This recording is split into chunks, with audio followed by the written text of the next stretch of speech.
Welcome to the World Cup Coast to Coast podcast brought to you by thelines.com. Coming to you from the west coast of the United States. Josh Lander, joined by my mate across the pond, Dan Tracy, hanging in as we are in the quarterfinals. How are you today, Dan?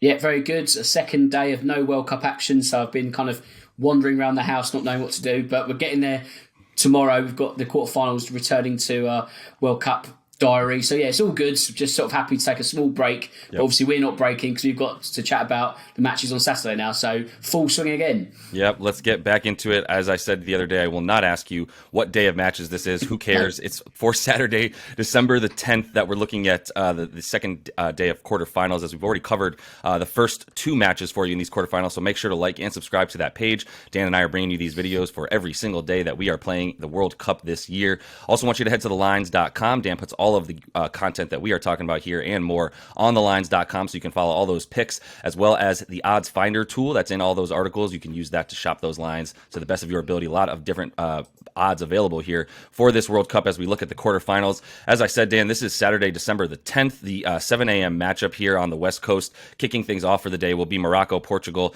We'll wait one more second to talk about England and France to give you a little bit more time to prep for that as we look at Morocco, Portugal. The three-way money line, I'll tell you here in regulation, is plus 475 for Morocco, minus 150 for Portugal to win in full time. And then the draw at full time would be up here, plus 265, plus 270, depending on where you find it. Obviously, like I said, use that odds finder tool.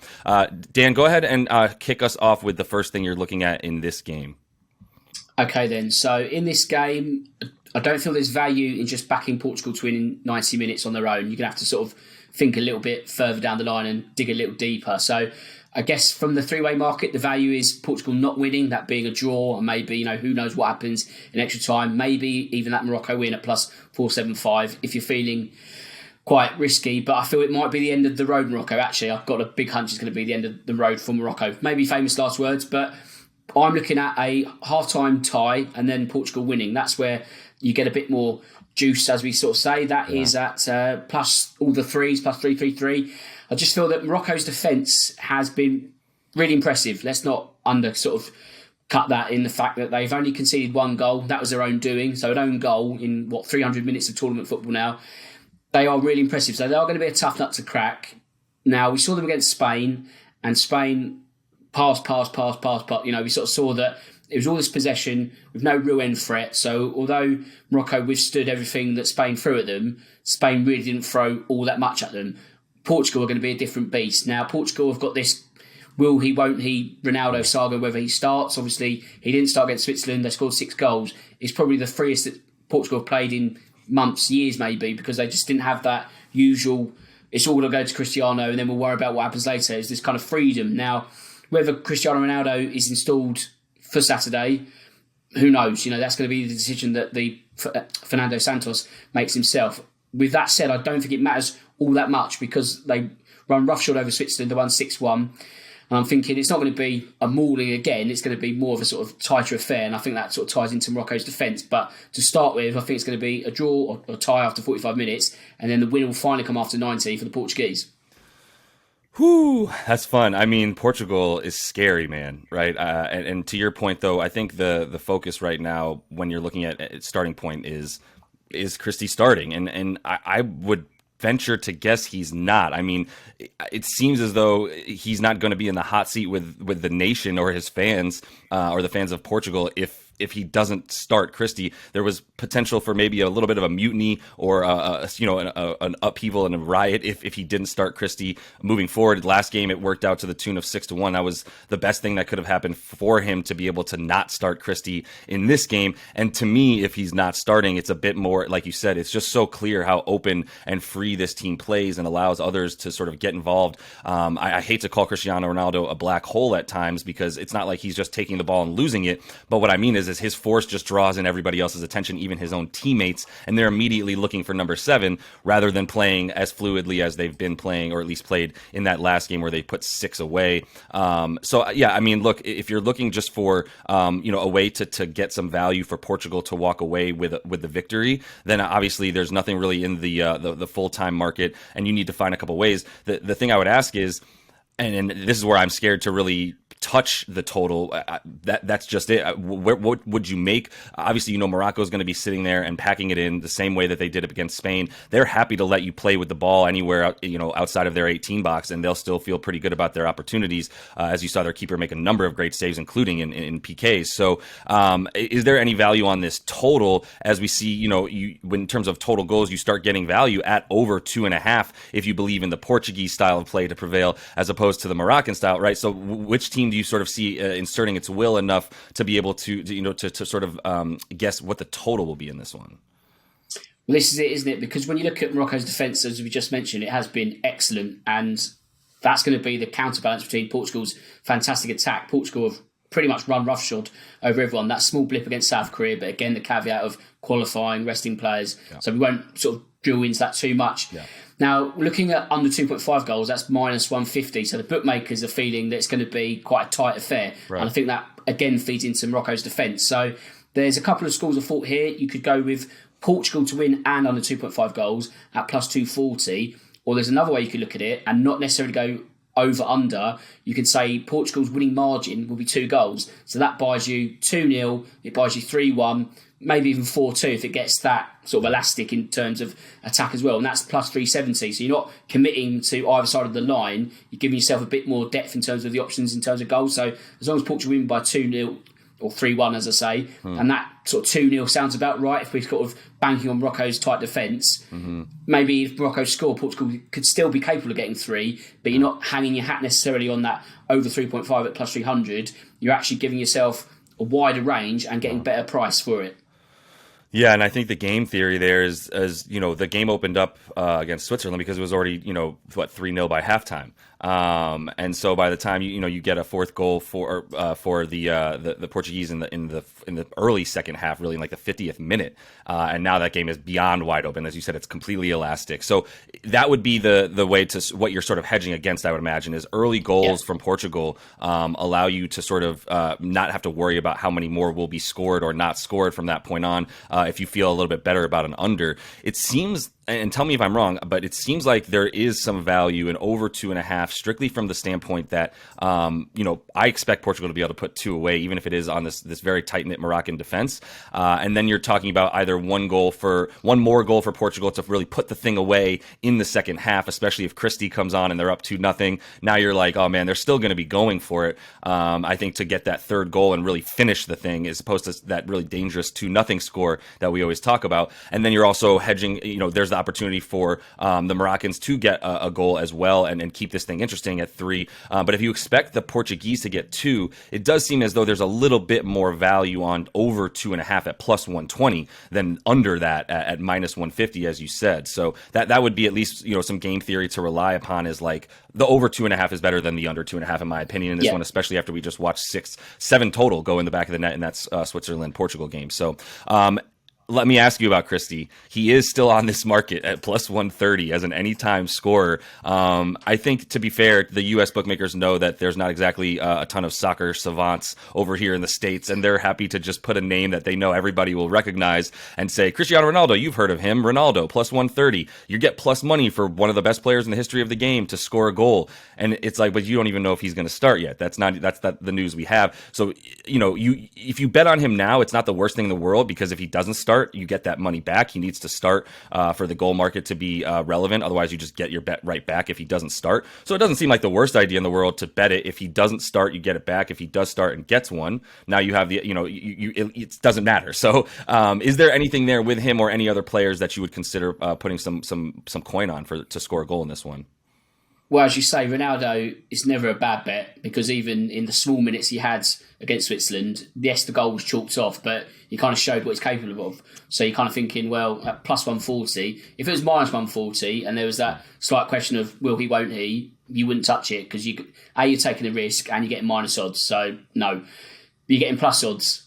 And I'd be very surprised if Ronaldo didn't start again. I feel there's kind of like that was your lesson learned. Now you're back in the fold. We've kind of seen how good they were, but you'd have to be very, very brave from the Portuguese manager point of view to not start Ronaldo again. However, you looked at Ramos, who scored a hat-trick, and you kind of feel, well, he's going to be very harsh on him not to start himself. So it's a real conundrum. But I do worry that after scoring the hat-trick, being in the limelight, and you've got all that focus on you, if you do start again, are you going to sort of replicate that performance? So, you know, are you going to force it too much? Right. So plus 210, I wouldn't probably go for Ramos. I'd probably go for someone like Rafael Leao at plus 250, probably a bit more value. But I can't overlook Ronaldo, really. As I say, plus money, you're playing with house money, really, so I'd probably just take it anyway. Yeah.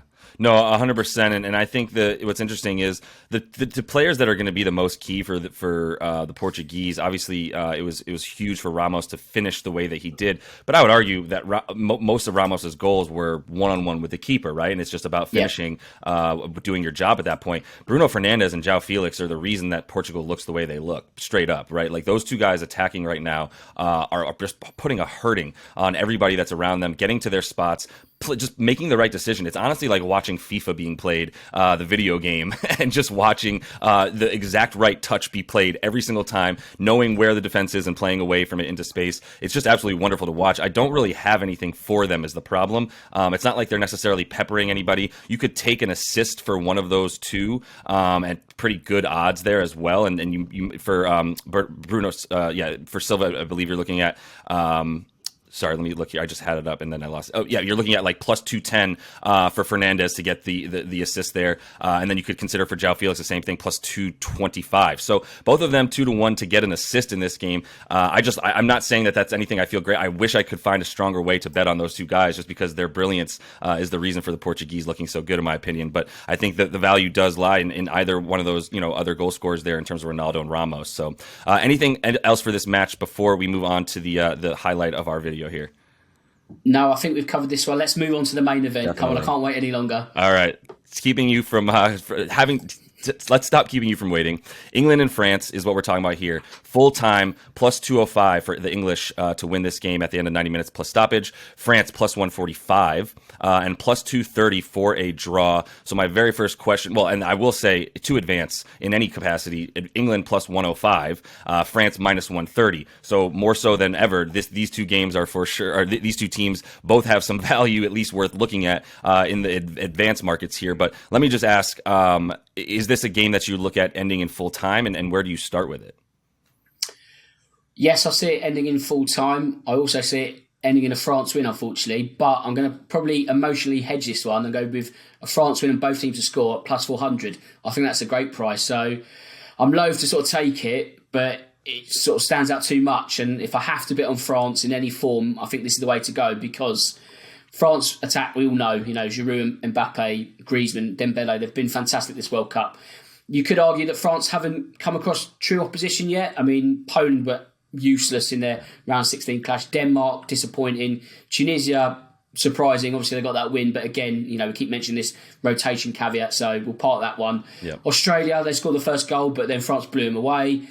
And really, you kind of make the same case for England, really. The US were great in their 0-0 draw, so credit to you guys. But apart from that, we've blown the other three oppositions apart. It's an average of 3 goals a game. If you take out the US game, it's actually an average of 4 when we're actually scoring goals, just to bump up a little bit more.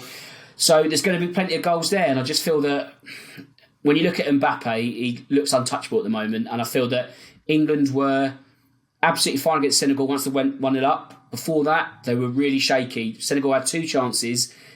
A better team, like an Mbappe, Giroud, any of those options, puts that game out of sight already. They're 2-0 up and England don't get a sniff. If Stones or Maguire make that same kind of mistake and that languid play in defence happens again, I feel France will be going clear. And I feel that England will have enough to get a goal, but I just feel there's a nagging concern that Mbappe turns up and breaks our heart. So I'm trying to sort of pedal back. I mean, it'd be easy for me to say, right, I'm back in England, I see nothing else, but maybe I'm being pessimistic for the right reasons. However, to qualify for England, plus 110, that's probably where the value is because you're getting that insurance of extra time, you're getting that insurance of penalties. Yeah. You can even go penalties to England at plus 900. The same odds for France, so if it's an even tie, then it's flip of the coin stuff, and it's really good odds on that front. But from a sort of starting point, I feel France are going to win this one. Well, before I move on to anything else, let me ask you, because before this tournament, one of the bets that you came with that was pretty fun to talk about, more of a left field bet, was, and you specifically said if you look at England playing France in the quarters, this is where I would be scared that the English go out on PKs. A bet that you could take at like plus 1,200 or something before the tournament started, that's how they would exit the tournament. Is that something you would still consider here at plus 900, or you're looking for other ways to bet the way that this game ends? Well, that's a very good point, actually. Had you made that bet or taken the bet, I mean, it slipped past me, actually. I should have had a bit more foresight, but I guess you could lay it off, couldn't you? Because you could say, right, if England go out on penalties, I'll win that money. Right. If England win the penalties, I get plus 900. So it's opportunity lost there. But if people were listening thinking, I like the sound of that, that's where you'd go. That's where you'd find the value, because you've already got that bet locked in of England going out on penalties. All you need to do is cover the flip side, guaranteed profit. So I should have kind of backed my own conviction in seeing England lose, which I think I stepped back because I didn't want to see that. But yes, had you done that, and I think this would be a perfect way to do it. So good remembering. And if you are listening and thinking, yes, I did back England to lose on penalties, do that. Yes, back France as well. I am, and I did. Yes, and good man. I did listen to you, Dan, and I'm bringing it up selfishly because I listened to you when we did this last time, when we talked about this initially, and now I've already got sort of one of my scores on the bingo card checked off, right, in a way. So now it's kind of like, okay, well, I already know that I have England to lose in penalties, France to win in penalties covered as a bet with even better odds than I would get it right now. I actually just double checked. It's plus 2,100, not plus 1,200 that I got that at. So if that happens, then I'm looking pretty good here. So now I have some money to play with to bet, to hedge that, as you said, and find a different way for the outcome of this game to go. But give me another area that you're looking at here, whether it's obviously you said France to win in some capacity, and is the play here, and probably in full time. What else do you look at, whether it's totals or other ways to find value in this one? Okay, so although I've kind of thrown England under the bus, I can't completely not back them. So I've pedalled back a little bit and gone for any winner to win by one goal. So you get 1-0, 2-1, 3-2, on and on. But it can be the England variant, it can be the French variant. You get that bet NGM at 120, plus 120. Okay. So I just feel it covers a lot of bases. And just, again, we're not sort of tying ourselves into that over-under because, there's going to be goals on tap. But sometimes this belief of goals has this habit of two great attacks end up doing nothing. So it could be just as easy a lower scoring affair. So if we look at the goals, you've got under 2.5 is minus 138. So again, the bookmakers are thinking this is going to be quite a cagey affair. I don't see that myself. So plus 110 for over 2.5 is actually quite good value if you're thinking that's a good starting point. And I just like the sort of, there's probably going to be ebb and flow in this game. So the fact you can either have a 1-0 France win or a 1-0 England win and, all the combinations that go with it, it just kind of opens up the game completely. So you're not tied into one over-under market. Mm-hmm. Yeah, I believe in that. So you're basically saying you believe in your team to at least put one in the back end of the net, which you've already made clear to us is how you feel about it. Either team to win by one could be good. Any if there's some groupings there as well for France to win by one goal, if that is somewhat of your prediction, I imagine you get some pretty good juice for them as well. I mean, the least sort of value in terms of the group scores that you could predict would be France 1-0, 2-1, or 1-0, 2-1, or 2-0 would be probably the lowest one, as that's one of the more likely outcomes. But you're basically saying this English defense, which has looked absolutely incredibly stout, does have a chance at least to limit the French team, so as in a way that you don't feel necessarily good enough to go over 3.5 goals in this game, I would imagine. Is that the case? Yeah, I can't see it being a bonanza. If you look at what the bookmakers are saying we think it's going to be under 2.5. I can't make the reach to say, do you know what, it's going to be over 3.5. You can make a simple reach to say, do you know what, no, I reckon it's going to be over 2.5. And you're still getting plus on that, but I can't see it being a 4-goal thriller. So that rules out a 3-1, a 4-0, maybe even 2-2, and then it goes to extra time. Then we're asking for a draw. You could even ask for a draw at plus 1,200 for over 2.5 goals as well, and the tie in 90 minutes. If you're sort of feeling that you can't split the difference. But again, I'm going for more than 3 goals, or 3 or more goals, certainly more than 2, but not as many as 4. Okay. No, I feel it. Somewhat of a 2-1 France win would be sort of the way that this one ends if that game theory prevails.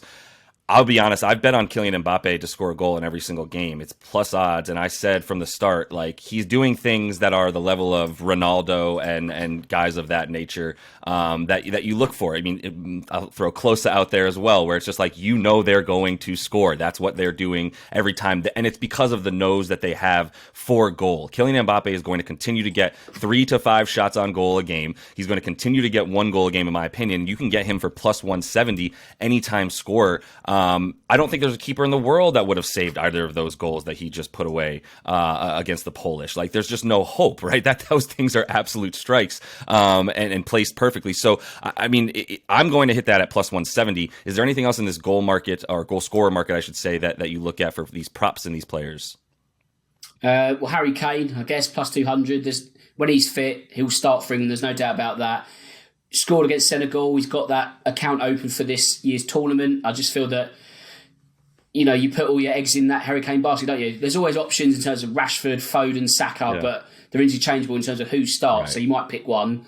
I mean, for example, I picked Rashford on Sunday and he didn't start, so that kind of scuppered me. So you kind of look to the central figure in all of this, and that's Harry Kane, and that's plus 200. So you're looking again at a plus money, not as red hot as Mbappe, and he has been the creator, but I feel now it's the kind of time for him to step up and say, look, I'm more than happy to create goals, but I need to start scoring for myself, and I think that's going to be the key difference. So, plus 200, it's worth a nibble, because if you're asking for England to score a goal, I feel that the goal is going to come from the Tottenham forward. Yep. That seems fair in this one, yeah. And if it's just 1 goal or so as well, that also seems fair. But any other places for value in this one? I know I'm asking a lot of you to dig deep into a game that you really just want to watch England win. But is there anywhere else, since our wallets are important here, that you could help anybody out? I've got a bit of a novelty bet. I don't know if you get it on your side of the pond, but the team to kick off, and I've got England at plus 120. So if they win the toss, you win plus money. So that might be worth, $5 if you can get that market, just to make it a little bit exciting from the start, rather than waiting to the end for it all to happen. Yep, I believe there's some funky ones over here as well in the U.S. where you can get some pretty fun game props here in terms of some wackier stuff, as you said, into the flip of the coin. Somewhat, it's a very popular bet over here in the Super Bowl. The other football that we play over here. So I would imagine fans would be interested in that one as well. But either way, I will just say bon chance and good luck to you on Saturday, Dan, as these teams square off in a very, very historic match that I don't think will disappoint, but the French just look incredible right now, and I think you're prepping yourself to be able to emotionally withstand that. We will let you go, as that is all the time we have for you guys today. Continue to follow along with us. We are coming back every single day that there's games, so we've got the quarterfinals done. We are coming back with the semis as soon as we have them set, and until we see you next, happy betting.